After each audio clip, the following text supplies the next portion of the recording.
di tempat ini untuk update setelah persidangan kemarin. Ya, jadi pertama-tama yang ingin kami sampaikan, kami mohon maaf, ya, mohon maaf yang sebesar-besarnya kepada masyarakat, kepada netizen, kepada pihak-pihak yang mungkin akan diciderai dengan apa yang akan kami sampaikan, ya. Karena yang kami sampaikan ini adalah sebuah fakta yang tidak bisa dibantah, ya. Dan kalau ada di luar sana orang-orang yang tidak menyukai fakta, tidak menyukai kebenaran, dan mungkin itu menciderai, saya mohon maaf, ya. Karena seperti yang kami sampaikan kemarin itu, bahwa kebenaran itu ketika datang kadang-kadang akan membuat kita sakit atau akan menyakitkan. Ya, tapi ini harus disampaikan karena masih banyak di luar sana orang yang masih berpikirnya seperti lagu yang populer, tak bola balik. Ya, jadi saya harus dudukkan kembali semuanya itu bukan ingin tujuannya seperti yang saya katakan cari panggung, pansos, menjatuhkan orang lain, memfitnah orang lain, memframing sesuatu, tidak ada. Jadi ini semata-mata adalah ingin meluruskan sesuatu yang tidak lurus. Jadi kalau misalnya dari apa yang kami sampaikan ini ada orang yang tidak suka karena itu menyakitkan, sebelumnya kami mohon maaf karena memang kebenaran itu kadang-kadang sungguh menyakitkan.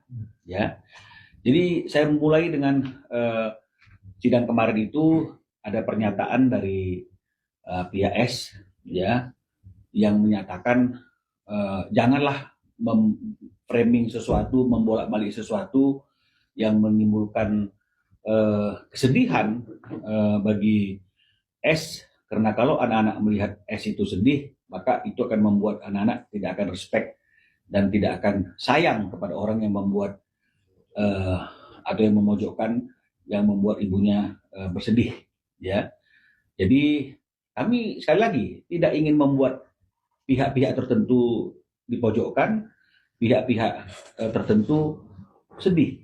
Ya, karena kalau bicara mengenai masalah itu ya artinya yang mereka mau sampaikan anak-anak tahu akan berita-berita yang ada saat ini. Tapi kalau memang misalnya anak-anak itu tahu, berarti kan karena diberitahu. Kalau anak-anak tahu karena diberitahu, harusnya yang diberitahu itu kan utuh, tidak hanya sebagian-sebagian saja. Karena kalau misalnya yang diberitahukan itu utuh informasinya, mikir nggak sih anak-anak juga akan sedih ketika di awal-awal ayahnya juga dijatuhkan marwahnya dengan kata-kata cancingcong, dengan kata-kata hewan, dengan hal-hal yang banyak sekali yang menjatuhkan ayahnya, tapi ayahnya pada waktu itu tidak bersuara. Apakah ini juga tidak akan menyakitkan dan menjadikan anak-anaknya? Artinya kalau misalnya hanya ketika kita mengungkapkan fakta itu dianggap sebagai suatu hal yang menyedihkan, berarti benar dugaan kami bahwa anak-anak ini sudah patut diduga didoktrin hanya mendapatkan masukan dan informasi yang tidak berimbang. Yang akhirnya itu pasti akan merugikan kepentingan Ruben sebagai seorang ayah. Dan artinya benar-benar anak-anak berada dalam kondisi yang tidak aman, dan betul-betul kita mohon agar ada suatu kebaikan yang membuat anak-anak ini dikeluarkan dari situasi yang seperti itu, jangan menjadi satu alat untuk menyandra, jadi sandra untuk kepentingan tertentu. Ya, jadi itu